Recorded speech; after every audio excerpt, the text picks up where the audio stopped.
There we go. Welcome to Transformation Tuesday. Do you love I it? love it. I love there, it. there we go. Transformation Tuesday for February 20th, 2024. Let's take a deep breath into that. Whew. Transformation Tuesday and paradigm shifters, and like, what is that? Shifting paradigms? Are you kidding me? I like staying stuck. Well, we've been coming every Tuesday since March of 2020.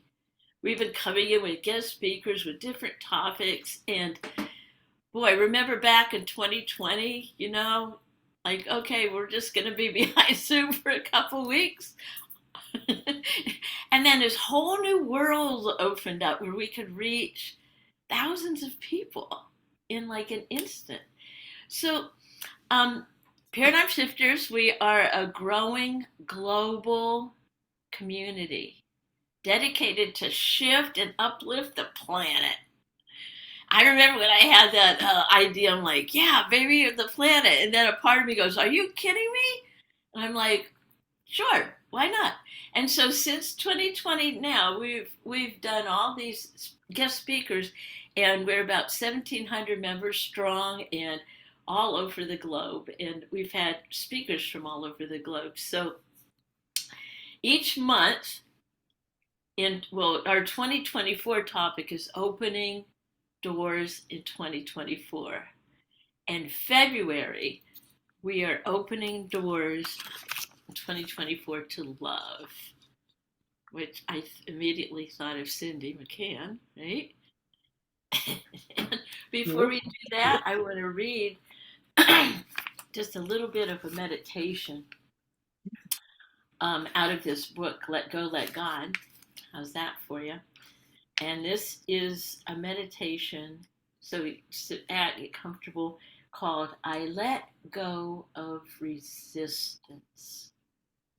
Whew, I let go of resistance. When I push back or fight against unwanted circumstances, the effects prove the classic adage: what I resist persists. Rather than resisting what is unwanted, I can strive to understand the entrenched belief underlying my discontent, and I can negate that false belief. For example, if I find I am constantly worrying about my loved one engaging in self destructive habits, I can continue to resist, or I can recognize worry as my belief about the loved one's insufficiency. Negating their insufficiency, I can direct my thoughts instead to the truth of their divine identity, which means they have within them all the intelligence they could ever need. I just love that. Yeah. I can discipline my thinking to affirm wholeness for them, which supports them and relieves me of worry. Instead of resisting, I can cultivate a healthy spiritual practice of negation, the power of elimination, by which I cleanse untruthful thoughts and turn them around to focus on truth. So, the affirmation for today is I hold a supportive thought of truth. I Yeah. hold a supportive thought of truth. Amen, sister. Amen. Ooh, so it is, my girl. Woo. All right, well, our guest speaker today is Cindy McCann. And, Cindy's coming to us from California. Yeah. Yes, And Cindy's a mentor, speaker, and I love the fact that you're an autism awareness advocate. I am. So dear to my heart as well. I love that you just exude love, loving yourself and others. So I love this also that I'm finding out about you, that you studied communicative disorders at Brigham Young University and early childhood education and special ed education at California State University.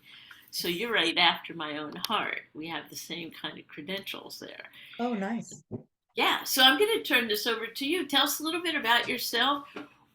what is this about opening up doors in love? Maybe when you weren't opening up doors, just take it away, Cindy. It's all Oh yours. my goodness, I am a woman in becoming, because everything is just constantly unfolding.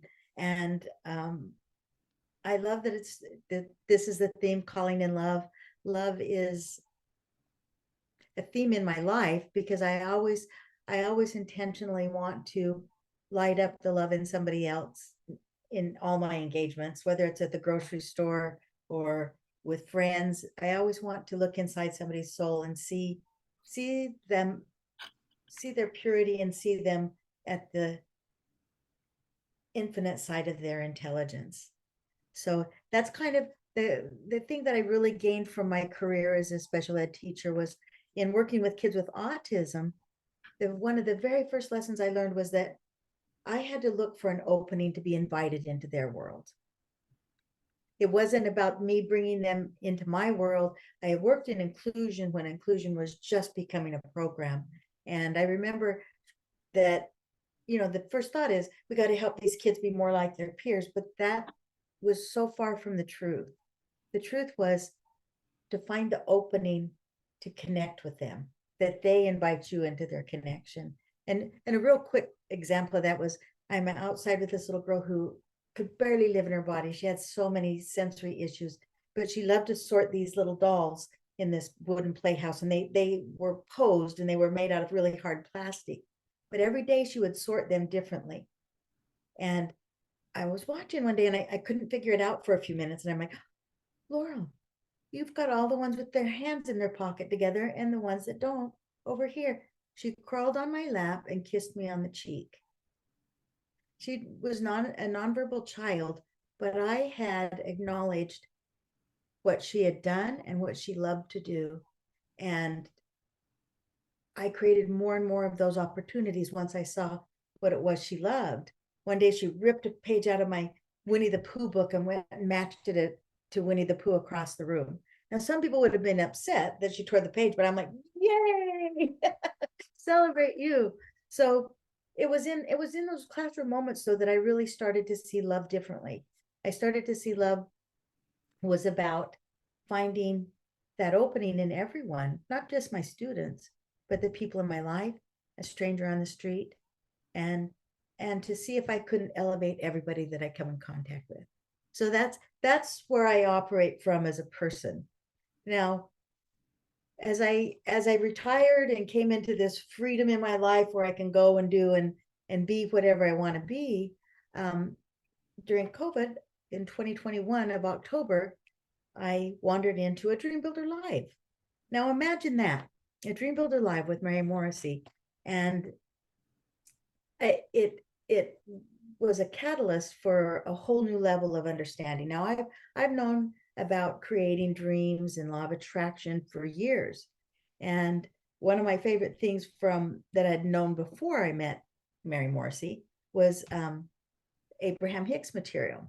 And I remember Abraham always talking about picking up the stick at the wrong end, because we all understand that everything is energy. And so where you put your focus, our thinking, or the result formula is whatever you think becomes a feeling, becomes an action, becomes a result. And so I always in the classroom had a lot of magic wands.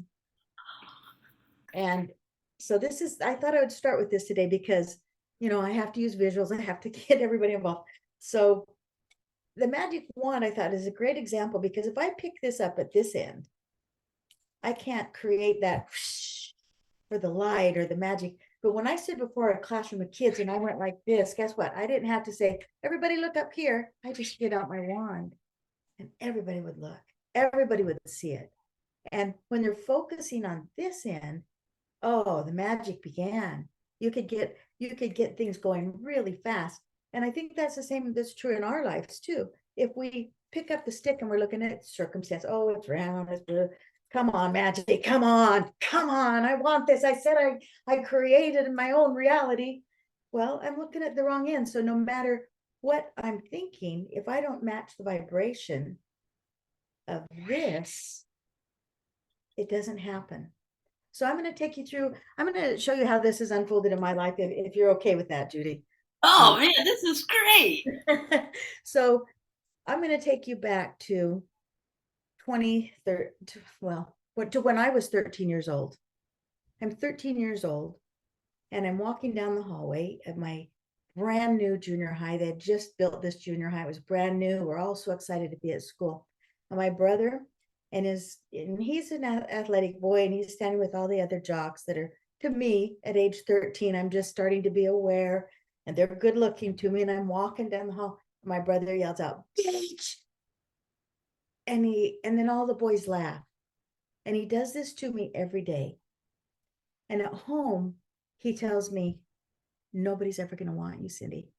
Nobody is ever going to want to marry you, and no man is ever going to love you. And he told me that often and consistently. Now, at 13, I didn't know about what a paradigm was, but I knew that I didn't want my brother to win. So when I walked down that hallway, I said to myself, I don't need them. I don't need anybody. I'll do this myself. And my shoulders back and proud, and and I could do this myself. I don't need a man, because no man's ever going to love me anyway. I don't need him. And that was my beginning of a paradigm. And a paradigm is just a thought you keep thinking. But this was in my subconscious. And I didn't know that I was starting out on a lifetime of a paradigm that was going to drive many roads down my life. And so as time went on, and I went to college and dated a few men, and I didn't get married till I was 32 years old. And I met this guy who was fun and spontaneous and lovely. And he was saying he was in love with me, from Scotland, cute accent, the whole little things. He was kind, he was generous.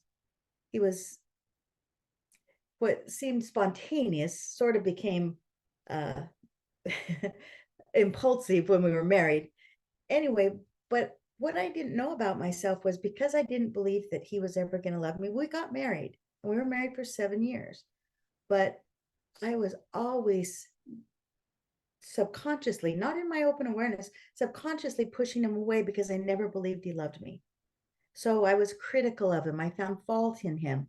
And I didn't see that happening in myself. I didn't realize that what a ugly part of me, that I've never treated anybody before or since then like I treated him. And guess what? He grew to hate me. He really grew to hate me. And at about 7 years, 7.5 years, he left me very naughtily.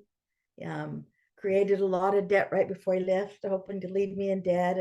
And I remember talking to him on the phone, and he said, "You hurt me every day. I just hurt you all at once." Now, there was some truth in that, but not really, because things had gotten ugly. Tried to have babies. I had 3 miscarriages, and this was about 6 months after my last one. So when he left, you know, there's first I was riddled with, okay, am I just not a worthy person? God doesn't want to bless me. Am I evil? I went through all of that questioning of this being something from the higher power. And then that's when I learned about law of attraction, and that we are the infinite. We are the infinite in ourselves, and wherever and the laws of the universe, we have to follow those too. The laws work, but you can't work the laws unless you do it the way the law works. So when I found out that what I focused on created it, I realized I was focusing on all these negative things. I was down here on this end of the stick. Everything about what I knew about men came back to that time when I was 13. And I was told nobody's ever going to love you. Now, I wasn't in full, this was a beginning of awareness. So now what that allowed me was, I easily forgave my husband and myself. And I said, great, I created that by what I focused on. I can focus on new things. And so I took that energy, and I shifted my focus of where I'd put my love. I would pour my love into my students, because at first I was grieving, I was going through the grief of losing my husband, losing my babies. And so I thought, well, I get what I think about. So if I can't have babies, I'm just going to love everybody else's babies. And it took the grief away. And that I have so many children in my life that I love and love me, and families that I'm close to. And I went on and I poured myself into that career and had a fantastic, exhilarating journey. But I never called in another man. I just kept that on the side. I never even really had a desire to at that point. But now it's 2020. We're in the pandemic. It's, you're home. There's not, I'm so social that I'm always out and about. But pandemic, I'm home. And so I'm online and I'm learning in Dream Builder Live about these paradigms. And I'm like, oh my gosh, I've got a paradigm. And I didn't do much about it yet, but I started thinking about it, and I remember, let's see how. So I remember, gotta get this timeline. I guess it was about a year later. Now I'd been working with paradigms. I started to understand what paradigms were, and that you have to kind of cast them out, stomp on those paradigms, tell them no, they don't get a place in your creation. Because we can do things having the paradigm by quieting it. If we quiet that paradigm and listen to that other side of us. So this takes in the laws I was learning from Mary Morrissey, which was notice what you're noticing. So when I noticed this into the stick, that I'm grabbing this all the time. Oops, ooh, I still made the sound. Getting closer, moving down the vibration. I I started shifting. Okay, I don't want to think about that. And then sometimes you can't jump from here to there. So whatever thought I could get that was better, a little better and a little better, until it was easy to come up to this high flying things. Because I'm exhilarated in this work. I'm learning to be a coach. Um, and I was I remember it was had to be a little bit later at some dream builder thing. I'm in a time machine, which is where we design our dream. We write down a life that we'd love, and we design that dream, and then we share it 3 years in the future as if it's already happened. Because we have to be. It's not about. It's not about just calling something to us. We have to become that, and then act as if it's already done. So I'm in this thing, and I've noticed in the process of saying of 1 to 5, where are you in this area quadrant of your life? And in relationships, I had a 5 for friends and family. And then when I thought about my romance, I had a 1. It just didn't exist. And that had been for 25 years.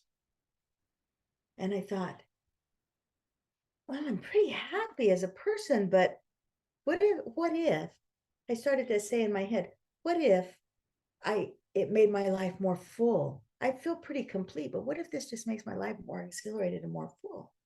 And so I put that in my dream, and I remember in the time machine, I'm describing this man I've met, and he's got so many qualities. I finally say, just think of the Boggs boys. Because everybody on that call knew these Boggs boys, which are Mary's sons, and they all have different personalities, but they're kind and they're smart, and they love their families, and they're fun and funny and adventuresome, and this kind of the whole package thing. So I started understanding the vibration of who I wanted. It gave me a foundation for, oh, so I get this. This is who the energy I want to call in. And I go in March of that year to Breakout in San Diego. And I'm sitting at breakfast with Carrie and Steve Castle. Carrie's talking to somebody, and Steve's in the middle. And he turns to me and he says, Cindy, I want to tell you something, but I don't know how to say it. I said, well, just say it, Steve. And he said, you don't seem single. I said, what do you mean? And he said, you don't seem like you're lonely and you need someone. He said, you seem so complete. And I said, thank you, number one. That was such a big compliment. But I said, I'm also looking for someone just to co-create with. I want somebody that we complement each other, not that we come into our areas of lack to try and fill, but somebody that is just going to be fun to go create with. And so that was such a compliment to me. I've held on to that really with treasuring it in my heart, that he saw that in me.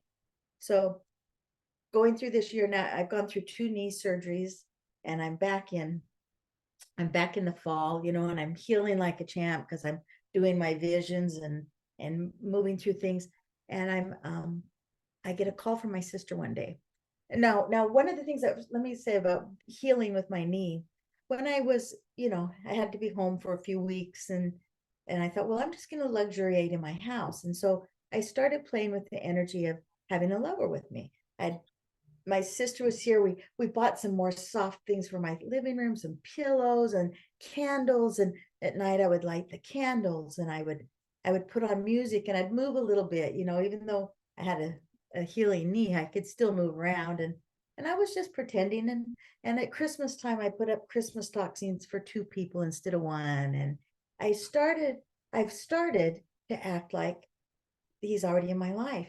But the thing that happened during that time was, I have always had pretty good self-esteem and loved myself, but I fell in love with myself during that time.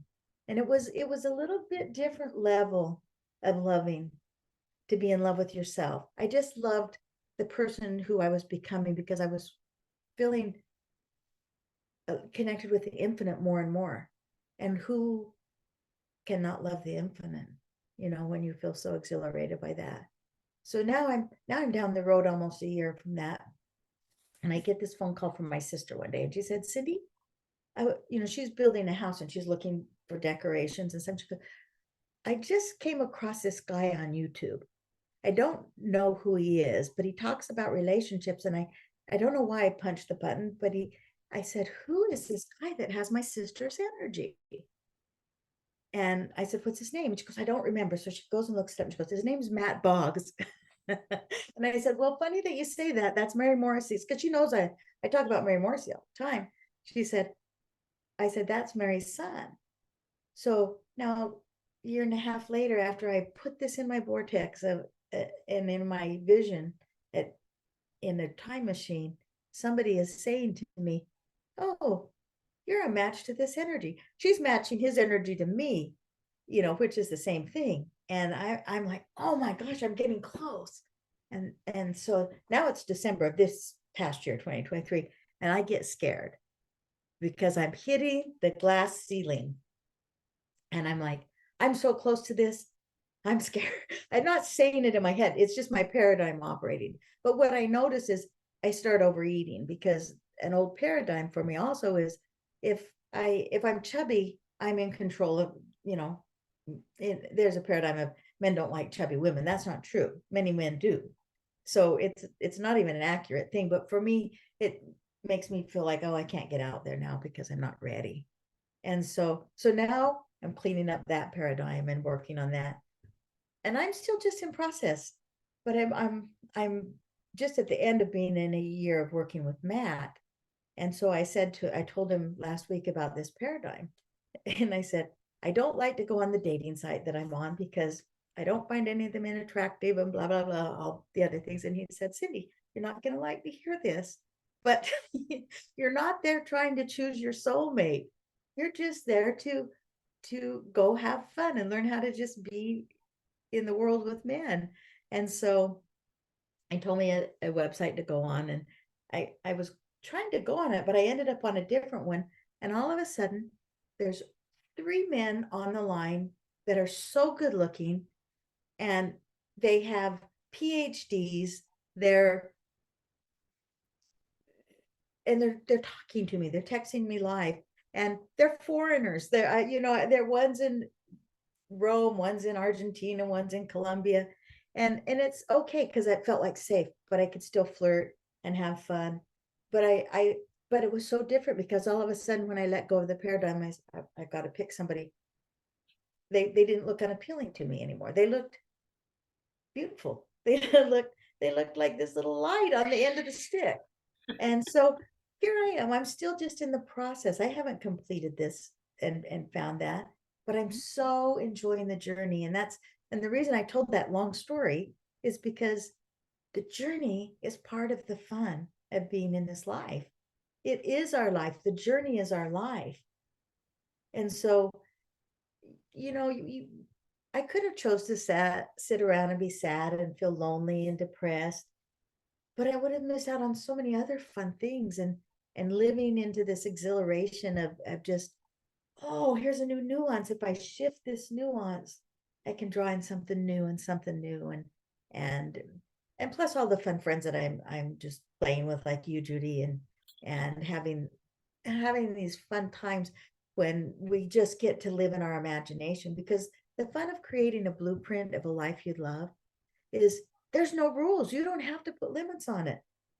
You can just dream and dream and dream and write all this stuff down and don't dream little. You want to dream that you need the infinite to figure out the how. So eh, I spent this last week and I had company, and the company, we sat around one night and we all pretended we were with our men, and that we had just returned from a trip to Japan where we'd flown over in our private jets and we'd done all these fantastic things, and we were just asking each other questions. And so what did you and Todd do, and what did you and and play, and we just role played. We didn't even think about it, but it just created an energy of fun and expansion that opens the door more. And so for people who are calling in somebody who really want to have that person in their life, they want to feel connected, they want to have that deep intimacy, play with it. If you pick it up and play with it, you get this end of the stick. You get this end of the stick. It's fun. It doesn't have to be hard, and it doesn't have to be serious. Because what if you could call in somebody by just messing around and having fun? And what if it was easy? And that is my story. I love it. Oh my God. So many gold nuggets. I love it. And I love like the you're going on and then hitting that glass ceiling. Yeah. Like when there's so much goodness there, like, oh, and and and that, oh my gosh, I have this so many um gold nuggets here, and that you are falling in love with yourself. It Isn't was a that big deal for me. beautiful? Yes. And what if, I love it. I love it. So we are sister special needs teachers, right? And we have the same. I love that, where what you said is like seeing them, that open the door to you. Yes. That really spoke my language, and like looking deep within their souls. Well, what if we took our skills that we spent our careers and really carry that over, and loving, it's such a Yeah. beautiful journey, isn't it? Oh, it's fun. If you look at life through the eyes of love, life is good. There E- you go. Even And I have even my easy button here. even in the painful times. Oh, yes, it can. Did you hear that? I don't know if you. It can be easy. Oh, yes, it can. It can be easy. Oh, yes, it can. Yes. So I love it. Well, so let's take a deep breath in here. And as a community, our growing global paradigm shifters, you know, community, we love to like ask our guest speakers, what would you love to have us as a community hold for you? Anything is possible. What would you love? Yeah. Given the topic, hold space for my guy to walk in. Yeah, I'm so close to it anyway. I know I'm moments away from it, if I don't keep interrupting myself, you know. So just hope that I will be relaxed and open and willing, for that transformation, a transformational willingness for me to embrace that journey, that actual physical journey. I've already embraced it on such a vibrational level that that'd be All right, wonderful. we're going to I send love you that. energy from all over the world. Your job is to receive. Oh, I am ready. Okay. All right. Ooh. Whoosh. All the way to you. Thank you so much for your story, for your vulnerability. And this is such a gift that you've just given to so many people. Thank you so Oh, much. oh, it's such an honor, Judy. You're one of my favorite people. You're such a character and so full of joy. It's always an honor to see you and be with you. Oh, well, amen and amen. And to be continued. Hey? Yay, amen to that. Amen. All right.